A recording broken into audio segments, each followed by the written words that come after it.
Aloha, namaste, and happy Friday, everyone. It is 4 o'clock in New York, and I'm John Heilman, in for Nicole Wallace, with news breaking just this afternoon that the state of Illinois is expected to join California and New York in imposing a statewide stay-at-home order to attempt to stem the rapidly increasing spread of coronavirus.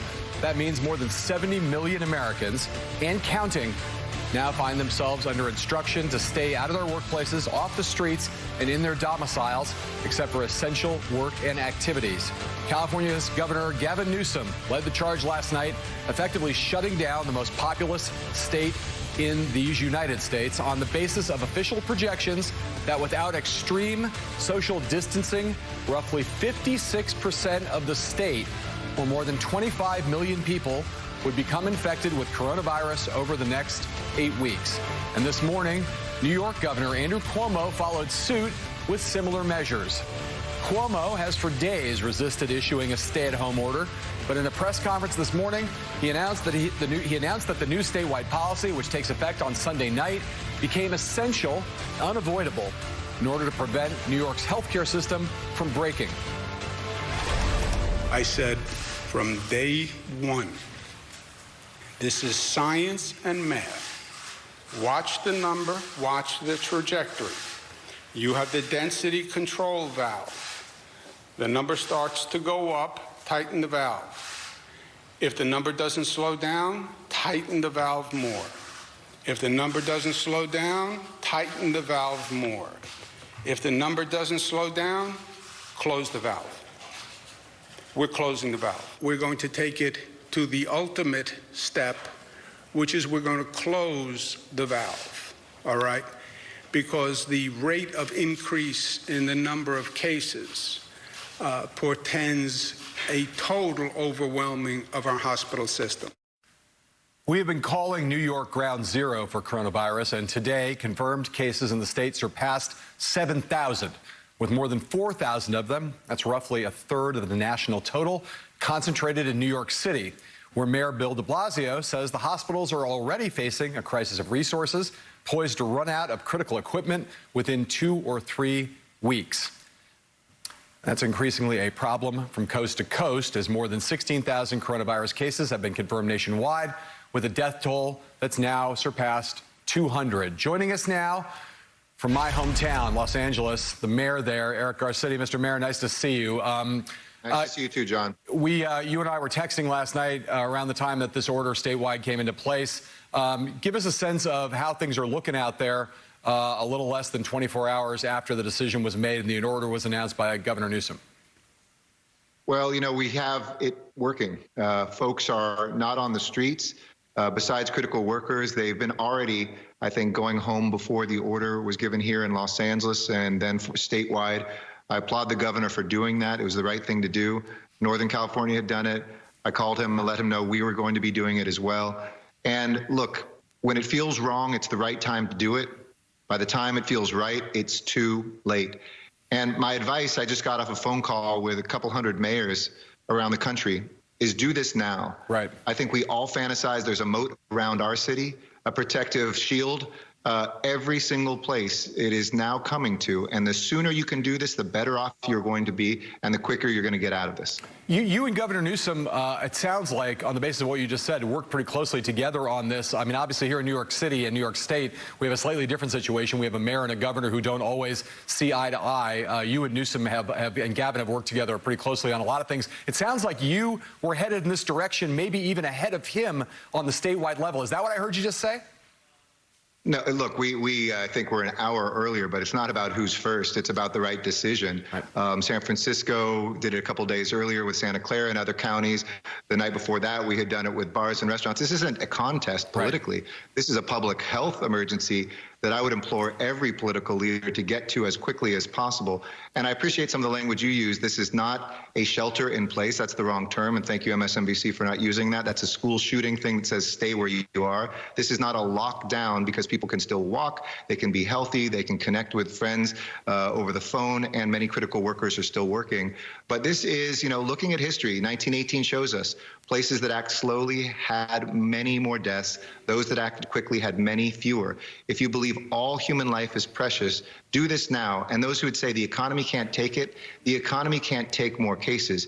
The economy can't take more deaths. These people won't go to work later because of the health crisis. Right now, if you can keep them home while they're healthy, that is much better to do. You have to be brave. I know I did this with a very heavy heart, but I did it with a very clear mind and a steely resolve to get this done. Well, I'll give you credit where credit's due.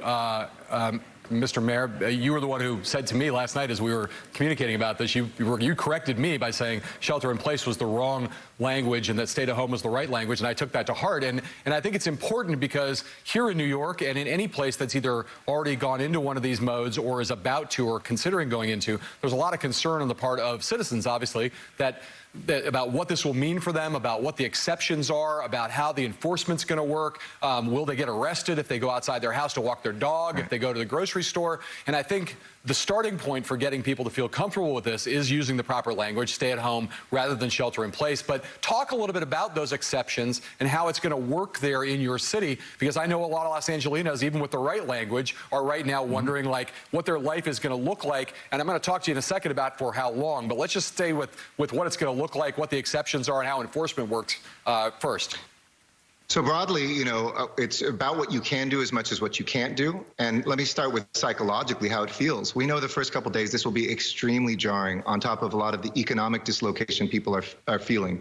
But life settles in. I talked to folks around the world, Mayor of Milan, I talked to folks in Hong Kong before doing this. Life does settle in, and the worst case scenarios don't actually bear out. When people are buying guns or talking about social unrest, this is just a public health emergency. Crime is actually down. Acts of generosity are up. You can still go out, and we encourage people to be healthy. Don't go out in an exercise group, a jogging club, but go with one other person. Keep your distance, or if it's one of your household folks, you know, go out for a walk. I took my daughter for a walk this morning as I was teaching her, because her principal is her mom, of course, but I've been assigned as the science teacher. So we were talking about pollinators and bees and hummingbirds. Life actually continues, and so many people were hanging out their windows saying, "Hi, Mayor. Hi, neighbor. Thank you." It was almost like out of a musical. It's felt like there should be birds chirping and deer running around in terms of the kindness people had, even in the midst of what I don't want to downplay is immensely hard days. So the exceptions are things like construction of our critical infrastructure, of course, our stores like grocery stores, hardware stores, and others, our medical facilities, of course, the financial mechanisms we need through banks and accountants who can, you know, make payroll. If you go to coronavirus.lacity.org, there's not only the order, but frequently asked questions that people can begin to educate themselves as they prepare. It's coming to your state and your city. The sooner you can prepare, the calmer a very difficult thing becomes. The big crisis here, Eric, is the question of medical supplies, and that's what what Mayor de Blasio has been focusing on. He's focusing on the hospitals about to be under an enormous stress, about the shortage of medical supplies. I wonder how bad and how bleak the circumstances are out in Los Angeles, and most importantly, what you're hearing from the federal government in terms of the help that you might expect to the extent that you have a big problem on your hands. Well, we hear mixed things. With some officials, we get great cooperation and some assistance, but from, you know, even the highest levels, people are saying we're not delivery clerks. So we're not expecting the cavalry to come. It is a national travesty and tragedy that we are so ill prepared for this.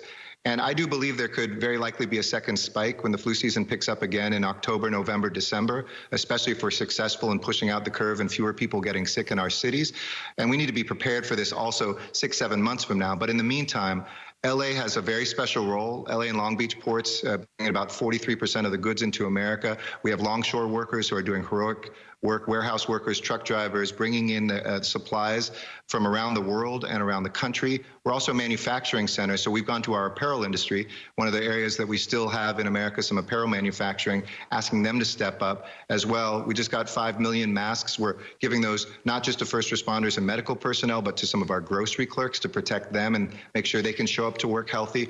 But long story short, there is not enough. There was 200 swabs we got yesterday, 200 swabs. Wow. And we're going to need to do thousands of tests. We're scrambling every day to find these things everywhere, and not a lot of federal help. We have, again, in New York, we're talking about things like converting hotels and dorm rooms and the Javits Center. Are you guys about to make moves like that out there? Is that on your horizon in the short term? Yeah, it's already underway. I announced 2 days ago, for instance, for our homeless population here, we're mobilizing a historic mobilization of 1,600 beds we'll have ready by the end of this weekend, 6,000 beds by a week or two later. We'll also we've already secured about 400 motel rooms, but we're looking at that being quickly 4 digits into the thousands with our county to make sure that not just folks who are homeless, but people who are patients can go into areas. And we already greenlit our convention center days ago. We're looking at all the spaces and places, especially near hospitals. And one thing is that counties sometimes aren't set up to plan for further than right now. And so we're just saying, how can we help as a city and the 88 other cities of LA County? Can we offer our surplus property? Can we do something next to a hospital? Remember, counties don't run all the hospitals. Some of them are private, nonprofit. So leadership requires mayors and others to really bring everybody together and say, this might be a confederation of a system in this country when it comes to healthcare, but we need to act together. And we've been doing that on tests. We've been doing that now on hospital beds. We think it's maybe 6 to 9 days off before we're overwhelmed, but hopefully these measures will push that out even further. Right. I know you got to go, but I got 2 quick ones more for you. One is, Sure. You just mentioned the date, the time frame, and I know you can't with any certainty talk about how long the stay-at-home order is going to be in place. But as you imagine it right now, what's the minimum you could imagine this thing going on for? Are you thinking in terms of days, weeks, or months? Months, for sure. We said 1 month, but looking at a place like China and Wuhan, that was a 2-month order in a place that has a lot more control over people's movements. I think that's what we're probably going to have to bunker in for. I'd love to be able to lift that after a month, and we'll certainly look at it. But just I want to be honest with everybody preparing for this. I think we're looking at 2 months at least. And let me ask you the last thing. You know, we've seen a real study in contrast here. You know, our governor today ended his, well, in the middle of his press conference, basically said, the buck stops with me. If this doesn't work right, it's on me. I take responsibility, whether this goes right or whether it goes wrong. The President of the United States has had a slightly different attitude. I'm curious about how you're handling that question in Los Angeles. Does the buck stop at the mayor's office, or does it stop someplace else at either the federal or the state level? It better stop here, and it better also stop at the White House and every state house and everything in between. This is when leaders lead. You make uncomfortable decisions, you make bold moves, you bring people together, you get rid of partisanship, you stop the squabbling. If you're going to complain about something, bring a solution to it. And this is a time for us to bring out our better angels. And I do want to end on that positive note.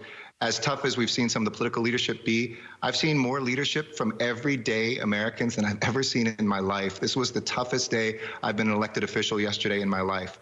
And yet when you think about the acts of kindness and how crime has fallen and how people are just stepping up and feeding folks and catching them, and we have so much more work to do, especially for our immigrants. We cannot forget them. I've been blown away that the spirit of this nation is not weak, even if the organization of this country was weak. And I think that that will inspire us to get through this and be better prepared when this comes back until there's a vaccine. Mayor Eric Garcetti, take care of yourself, take care of your family, take care of my hometown, all right? Thank you for spending a few minutes with us today. Much love, God bless, and strength. All right, peace, brother. The news has just broken that the state of Illinois has just instituted its own stay-at-home order that goes into effect tonight.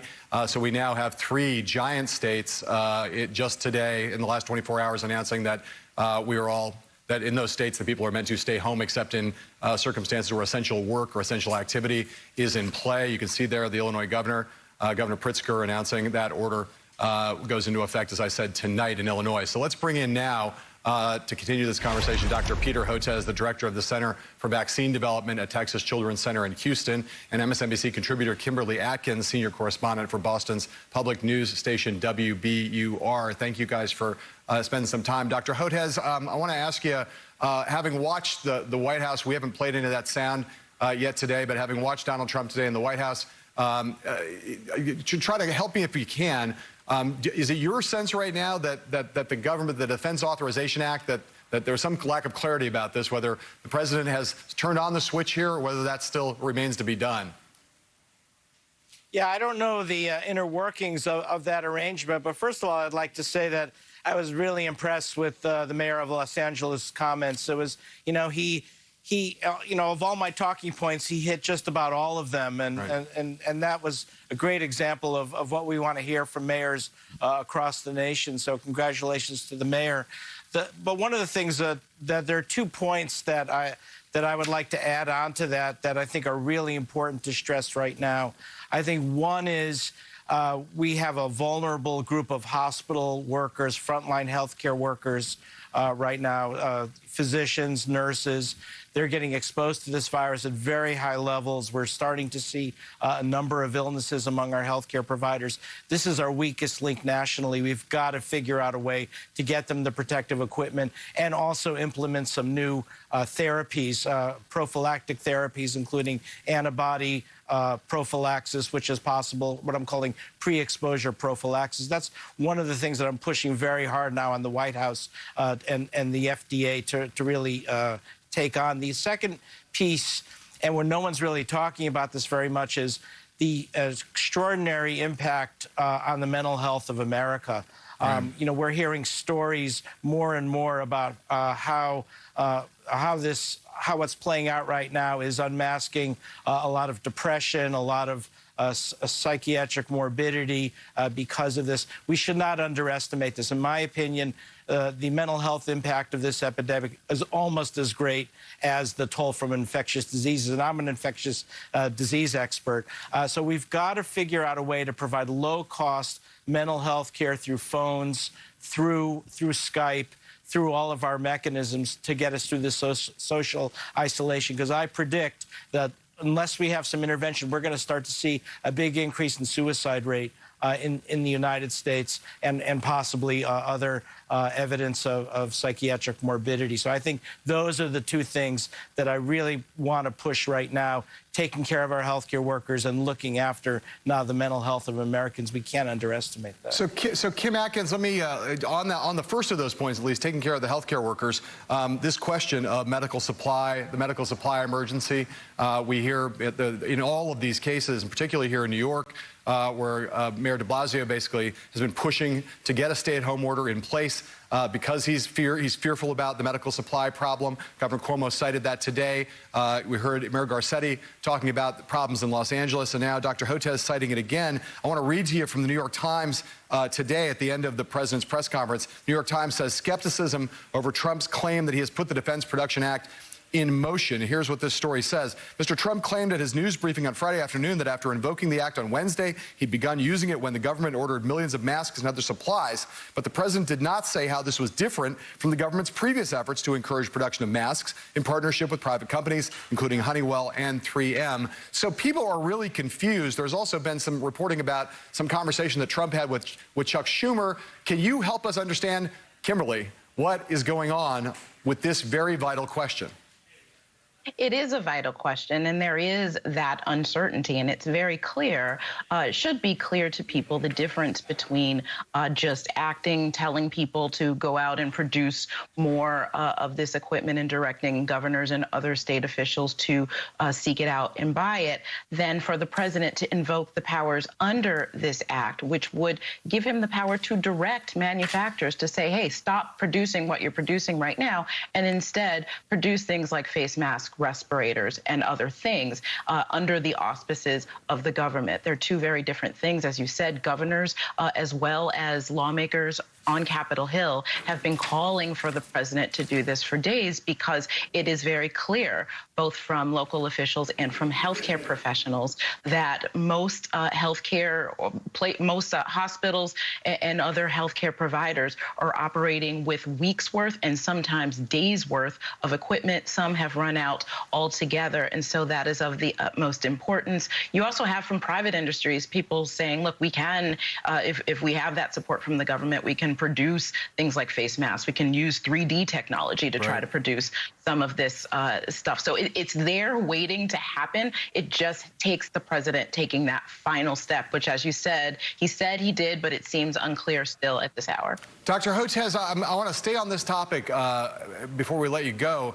and ask you about this question. There's one of the most alarming set of headlines we've seen all week has been these headlines about people trying to improvise some of this equipment. This morning on this network, on Morning Joe, there was some footage that played. I'm gonna let that footage play right now, which shows hospital masks, video of people trying to learn how to do basically homemade, how to sew a homemade hospital mask. And that is where we now have our healthcare workers. We're at that place where trying to do these things on an improvisational basis is what people have been reduced to at this point. This is the Deaconess Health System that we're seeing here with like a Singer sewing machine.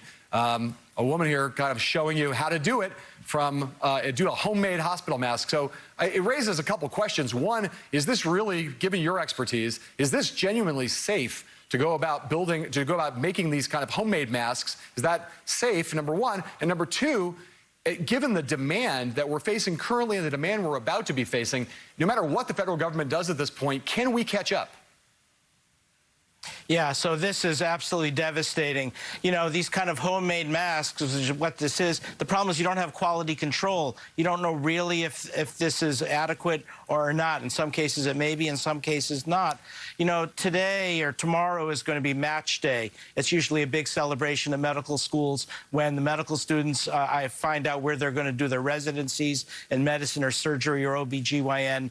Last year at this time, I was celebrating with my medical students that I was mentoring who are going to Bellevue Hospital, going to NYU, going to Columbia, going to New York Hospital, going to UCLA. And now I'm looking at this a year later and I'm saying, oh my God, what have I done? I've sent them to hell. You know, we're unprotected in these hospitals. And so this is so devastating to see these young physicians and, of course, also nurses now being put in harm's way because they don't have this equipment. This has to be our #1 priority, because I think if these young physicians and nurses get sick, they can't take care of themselves, the whole thing collapses. This is the most vulnerable part of our epidemic right now, more than anything else, in my opinion. All right, Dr. Peter Hotez, that is a sobering set of words and an imperative message to the folks at the White House and government all across the country. Thank you for spending that time with us. When we come back, Donald Trump asked by one of our own to address the fears of millions of Americans. The president responding by telling that questioner that he is a terrible reporter.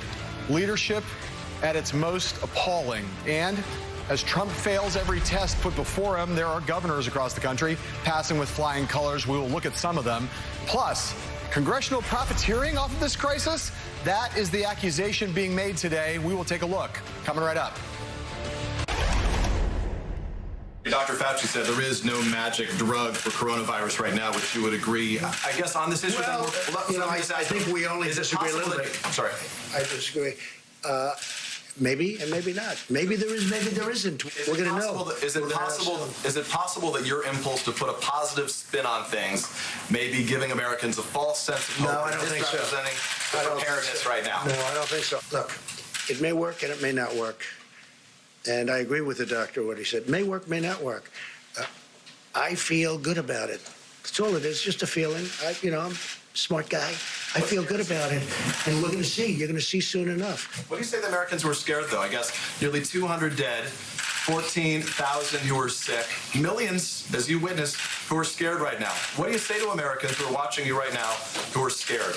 I say that you're a terrible reporter. That's what I say. I think it's a very nasty question, and I think it's a very bad signal that you're putting out to the American people. The American people are looking for answers, and they're looking for hope. And you're doing sensationalism, and the same with NBC and Comcast. I don't call it Comcast. I call it Concast. Let me just say for whom you work. Let me just say something. That's really bad reporting. And you ought to get back to reporting instead of sensationalism. Let's see if it works. It might and it might not. I happen to feel good about it, but who knows? I've been right a lot. Let's see what happens. A stunning, grotesque, appalling moment between the president and our colleague Peter Alexander on what should be a basic job requirement for any president addressing the fear of Americans at a time of crisis. Joining Kim Atkins We have the former Congressman David Jolly and politics editor of the Daily Beast, Sam Stein. Guys, I do not love doing media criticism and media stories. I would much rather be talking right now about the crisis that the country's facing in terms of the coronavirus. But you see Donald Trump there in a week in which he declared himself to be a wartime president, rising to the moment to fight off the invisible enemy. And instead of answering a question, the question that Peter Alexander asked, I'll repeat it in case anybody didn't hear it. What do you say to Americans who are scared, though?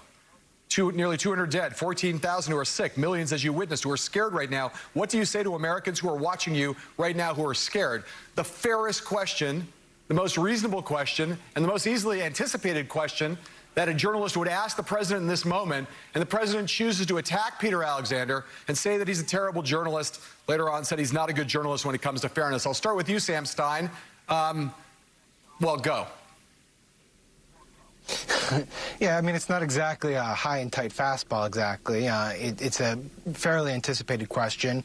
There's nothing strange or nasty about it. And the only conclusion I can reach is that perhaps Trump would rather us be talking about this than the fact that he was up there disputing healthcare medical experts about the efficacy of this malaria drug, literally trying to play the role of scientist when he's not that. And he acted as if his optimism about this drug had no adverse consequences. In fact, there's serious adverse consequences that could happen here. You could easily foresee a situation in which he gets the hopes up of people who then go and make a run trying to get their hands on this drug, and then people who actually need it have difficulty getting access to it. Those are serious medical consequences to being cavalier about this stuff. And yes, I do think it's worth talking about how he treated Peter's question, which was a totally fair question.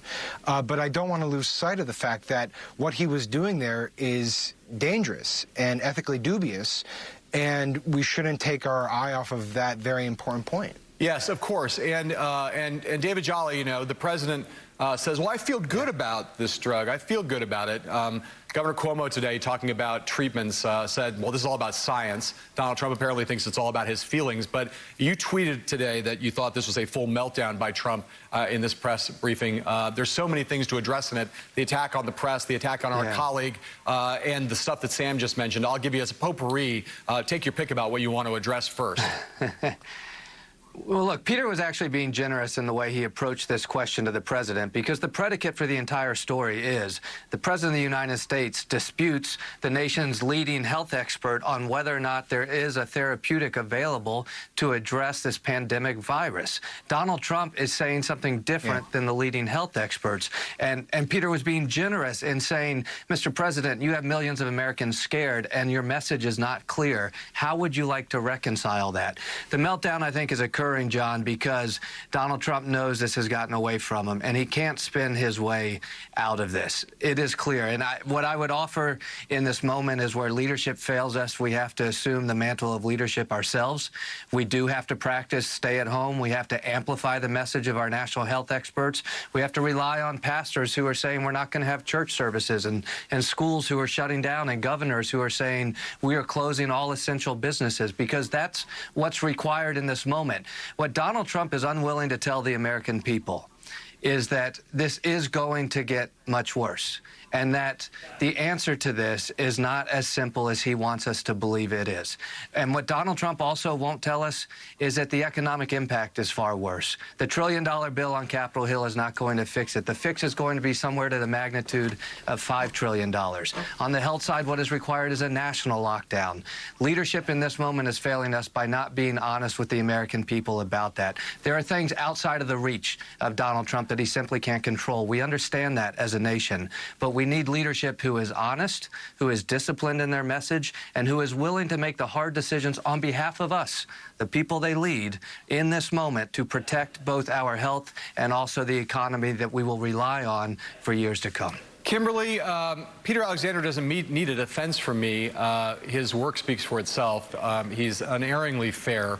in his coverage. But Donald Trump seems at this moment to be triggered by, I mean, clearly his reaction to Peter's question, the fact that he then later in the press briefing came back around and attacked Peter again, suggests that, as David Jolly just suggested, there are other things at work here, that his petulance and his thin-skinnedness and his kind of pathetic displays in this case are being driven by deeper things than the nature of the question. On the face of it, it couldn't just be the question that drove his reaction. What do you make of Trump right now at the end of this week, the week in which many people noted that Donald Trump made a shift? It was a marked shift, the shift from 2 months of what me worry, there's no problem here, it's all going to be fine, to we have a silent, invisible enemy in this virus, and we have to wage war on it, and I am the wartime commander. He made that rhetorical shift this week, but he ended this week with this display. What are we to make of the totality of what we've seen this week and the punctuation mark that this behavior at this press briefing made for the week go? Look, I'll start by saying that his reaction to Peter was visceral in a lot of ways. We've heard President Trump himself say in interviews since he was on the campaign trail that denigrating the press is a weapon in his arsenal that he uses because it's to his advantage when people stop believing members of the press. Unfortunately, at this point, it is important for the people to have factual, accurate information. And what Peter recited were the statistics at that point about death and infection in this country, numbers that Americans have seen rise exponentially in the last week. And it is something that is causing a lot of fear and concerns. We as journalists are hearing from people too. And not only was it not a high and tight fastball, as Sam said, it was an opportunity that the president missed. What the president could have said is Americans aren't helpless in this, that the federal government, state government, everyone needs Americans' cooperation in order to keep this a pandemic from being worse, in order to flatten the curve, so to say, that the Americans can keep themselves safe, keep their family members safe, and keep their community safe by staying indoors, by listening very carefully to what officials are telling them, and make it a moment where Americans feel invested in getting through this and getting the better of this, and that it will be hard. The harder times are ahead, and it could last a long time. That would have been a great moment for the president to use, and Peter served him a softball for that. And he chose instead to go to his trusty, long-used, approach of attacking the media.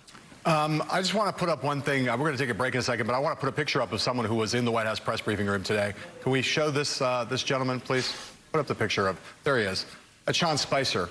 That's the person who the president called on after he attacked Peter Alexander to ask a question. He answered that question respectfully. This is apparently how the president would prefer to have his press corps stocked. He'd prefer to have a former press secretary of his sitting in the audience, asking questions, throwing him softballs that he can answer. That's the reporter, I put quote marks around that. That's the person who sat in the press briefing room today, who Donald Trump treated with respect. That's where we're headed right now. Wartime leadership as defined by Donald Trump. After the break, in a vacuum of the leadership I'm talking about here, somebody has to fill the void. Who is taking up that mantle? That's coming up next. Dr. Fauci said earlier this week that the lag in testing was, in fact, a failing. Do you take responsibility for that? And when can you guarantee that every single American who needs a test will be able to have a test? What's the date of that? Yeah, no, I don't take responsibility at all. I accept full responsibility. If someone is unhappy, somebody wants to blame someone or complain about someone, blame me. What leadership skills are blatantly lacking on the part of President Trump, we are now seeing in abundance from governors and mayors across the country. In particular, New York Governor Andrew Cuomo, who, as the AP puts it, has emerged as the Democratic counter to Trump while leading his own state's response to the pandemic. Kim, David, and Sam are back. Sam, I'll start with you. Andrew Cuomo has a mixed reputation here in New York. He has been known to be a prickly governor. He's had sometimes his popularity has ebbed and flowed here. But he's really emerged in this last week or so in giving, I would say, in these press briefings that he does on a daily basis now, or almost daily basis, a masterclass in crisis management. Do a little comparison and contrast with Cuomo and what you're seeing in him and the President of the United States. You know, it's interesting. These types of crises sort of are best handled by the type of politicians that aren't inherently schmoozy and, you know, deal makers, and, you know, the types that, you know, they're better handled by the introverts in a way, people who are exceptionally organized, decisive, maybe a little bit ornery, bossy, and that certainly describes Andrew Cuomo. I think the antithesis of that is Donald Trump. This is not a crisis well suited for his temperament. He likes to talk. He's not decisive. He doesn't like to fire people, as we know. And, of course, he shifts blame always away from himself. He doesn't believe in science, and he's not transparent. And so those are the qualities that don't really suit us well at this point in time, where the public is dying for information and answers, where it's incumbent upon our leaders to make tough choices, but also to level with the public. I mean, we've now watched, what, a week plus of these briefings that Trump has led, and in each one, he's made a policy pronouncement that we find out later, sometimes just hours after the fact, is not true. So it is an interesting study in temperament of our political leaders and what you want at this moment from someone at the helm. And I think Cuomo, to his benefit, and Mike DeWine also in Ohio, have really shown that what we need is decisive action, people who are willing to take tough calls. And on the federal level, we really have not had that. David Jolly, echoing what Sam just said, you know, you've got in Andrew Cuomo, but also I would say in Eric Garcetti earlier in this program, first and foremost, leaders at the local, at the city level, at the state level, who are saying, first of all, the buck stops with me. Second of all, facts matter. Third of all, science matters. Yeah. Fourth of all, love and compassion. Dealing with the fears and anxieties of the people in their cities and states is an important job for someone who leads in a chief executive's role, whether it's at the metropolitan level or at the state level. That is you know, what we're seeing from those folks. And it can't help but be noted how much it stands in contrast to the absence of all of those things coming out of the White House. Well, and there's another fundamental element to all this, John, and that is trust and the ability of voters to trust their leaders. And look, you had your own criticisms you alluded to, perhaps, of Andrew Cuomo, but I don't think they were around issues of him lying to New Yorkers or the inability to trust him. It was perhaps because he made leadership decisions or had a leadership style that maybe voters at times did not like. Yeah. Bush 43, when he came in, he was historically unpopular because of the way he came in after the contested election in the Supreme Court. But 9/11 happened, and the American people decided we can trust him to lead us. We got to evaluate his decisions and then make value-based judgments on those decisions as well. Donald Trump is not trusted by more than half of the country right now, John. And trust is one of those things in politics and in every walk of life. It takes a lifetime to build up and a moment to lose.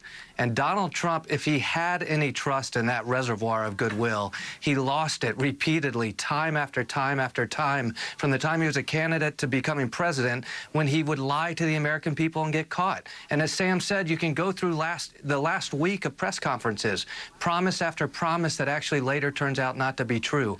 That's a challenge for us as a nation, John, and not one that I have an answer for today, when half of the nation, for very good reason, cannot trust our president. And so we have to look to our public health officials and others, in this case our governors, to place our trust in this moment. Kimberly, do you think it works for voters? Is a voter, traditionally the ideal circumstance for a voter would be, I trust my governor, I trust my mayor, I trust my president. And in a moment like this, you'd like to have the ability to look to all of them for leadership in different settings and under different circumstances for different things. Do you think that voters in places like New York and places like California and places like Illinois, are they content to essentially write Donald Trump out of the picture and say, you know what, we're not going to get this from Donald Trump. It's fine. I've got a governor I trust. I have a mayor I trust. Or do you think that they genuinely in these moments miss what they're not getting from Donald Trump? Yeah, I don't think that you can say that any of this is going to be written off. I have heard, as I said, from people, some of whom are expressing a satisfaction with their local and state officials throughout all of this. And so it shows that they are paying attention. They're paying attention to the way that all levels of government are responding to this crisis. And I have to believe that at some point, namely Election Day in November, when it is time for the voters to have their say, that's going to be a big factor in what they do. So I think voters are aware of what everyone is doing. They are looking at it. They are seeking answers, and they are measuring what the response is. Well, can I just jump in quickly? Yeah, please, Sam, real quick. Yeah, what's interesting is some of these national opinion polls actually show that there is growing faith in the way Trump is handling this. Just this morning, for instance, ABC Ipsos had a poll that put his approval for managing the crisis at a majority. And, you know, it's weird to try to figure out what it is because it's been an unsteady performance, I think, objectively. Yeah. And the conclusion I reach is that there is sort of a national rallying around the president, a collective hope that he will rise to the occasion, but also his ubiquity. He's out there every day filling this vacuum. He speaks for an hour and a half to 2 hours on our TV, and we have nowhere else to go. So there is a leadership void. He is filling it, perhaps unsteadily. But if I were Democrats, you know, it's something to be wary of, is that they are not countering this, in part because it's a crisis that the president has to deal with solely, but also the municipalities, the governorships, they are doing their own thing, and they have to because it's an emergency. Right, and the fact that the president... John, can I... No, David, we got to go to a break. You're coming back, though, so we'll get to you in 1 sec. Okay. Sam's got to go. We got to pay the bills. After this break, insider trading or just a bad coincidence? Some lawmakers today forced to answer for the suspicious timing of their recent financial maneuvers.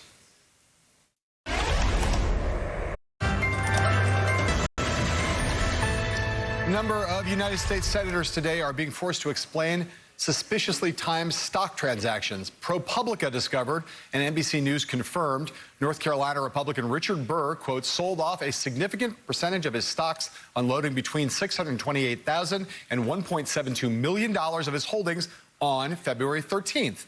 That is a week before the market tanked. And as the Senate Intel chairman, Burr had attended high-level briefings on the virus by that time. Burr says he relied solely on public news reports to guide his stock-selling decisions and now has called for an ethics investigation into himself. But it is not just Burr. Georgia Republican Kelly Loeffler and her husband, who happens to be the chairman of the New York Stock Exchange, began to sell shares ultimately worth more than $3 million the same day. Her committee held a private meeting with top health officials. The senator says the stock sales were made by third-party advisors without her or her husband's involvement. Meanwhile, Oklahoma Republican James Inhofe gave the same explanation when asked about some transactions of his at the end of January. And California Democrat Dianne Feinstein says it was her husband who sold some stocks, not her, and that her assets are all in a blind trust. Guys, we have Kimberly and David still back with us here. I want to focus on this because this Richard Burr thing in particular is a burr under my saddle. You know, you have Burr at Senate Intel taking a bunch of private briefings, getting briefed in great detail about the threat of coronavirus. He writes an op-ed. Let's put this up. A Fox News op-ed on February 7th. He writes this thing. Thankfully, the United States is better prepared than ever before to face emerging public health threats like the coronavirus, in large part due to the work of the Senate Health Committee, Congress, and the Trump administration. That's February 7th, okay? So let's keep this in mind here. On February 27th, Burr is doing a private briefing. Let's play this sound. A private briefing where he says something slightly different. There's one thing that I can tell you about this. It is much more aggressive in its transmission than anything that we have seen in recent history. It's probably more akin to the 1918 pandemic. So that, David Jolly, is the public Richard Burr. Yeah. Everything is fine. And that's the private Richard Burr. We got a real problem on our hands here. And in the middle of all that, we've also got Richard Burr selling a bunch of stocks. Well, just on first pass, what do you think about that? Yeah, so I'll confess to having practiced securities law 20 years ago, so I know just enough, but not enough.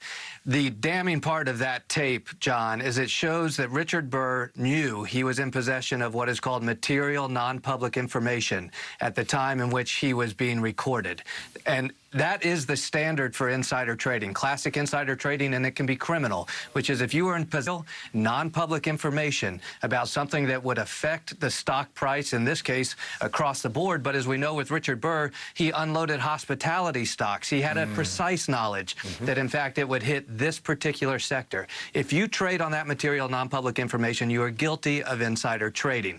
Now, what you immediately do in your defense is what Richard Burr did today, is to try to go back and point at all of the information that was otherwise out there, and you say, that information is what informed my trade. But if it appears that Richard Burr did what he did in this case, he belongs in jail. So and there may be other senators that belong in jail as well. So here is, that's David Jolly's point of view. Maybe not surprising. He's a man with ethics and a man with a conscience and a man who understands securities law. The more striking reaction to this, someone who doesn't have, I believe, really any of those things under normal circumstances, we got to see this guy on Fox News last night, Tucker Carlson, reacting to this story. Let's play that. Maybe there's an honest explanation for what he did. If there is, he should share it with the rest of us immediately. Otherwise, he must resign from the Senate and face prosecution for insider trading. Kimberly Atkins, it's pretty bad if you're a Republican and Tucker Carlson is on television calling for you to resign. Is that the kiss of death for Richard Burr? Well, look, I'm going to let Tucker speak for himself. He has no problem doing that, and he uses his megaphone to signal to Washington for sure. But the problem is, aside from this being a terrible look for Senator Burr and all of these senators, and there may be an ethics investigation that he's calling on. Right now in Washington, it is all hands on deck for coronavirus. Every member of Congress that you talk to, that is the only thing they are talking about right now. So bringing attention away from that and focusing it on an ethics investigation, this couldn't be worse timing for that. And in addition to the securities law that David pointed to, there's also the Stock Act, which prohibits members of Congress from acting on non-public information. The problem is both of these things, it's terribly difficult to prove. It's hard to get inside one person's head and say what they knew and exactly what information they were acting on and whether or not they made these decisions. So it's a terrible look. Perhaps what Tucker meant is that he wanted to avoid this sideshow, and the easy way to do that would be to step down. But right now, when everyone is focused on stopping a pandemic that is putting Americans' lives at risk, this is the last thing that Washington needs. I'll tell you what, I don't know whether Richard Burr is going to be able to, whether insider trading is going to be able to be proven against Richard Burr, but it looks an awful lot like he was profiteering in the middle of what Donald Trump is now calling wartime, and that is a very, very serious moral and political failing indeed, if true. We'll be right back after this break.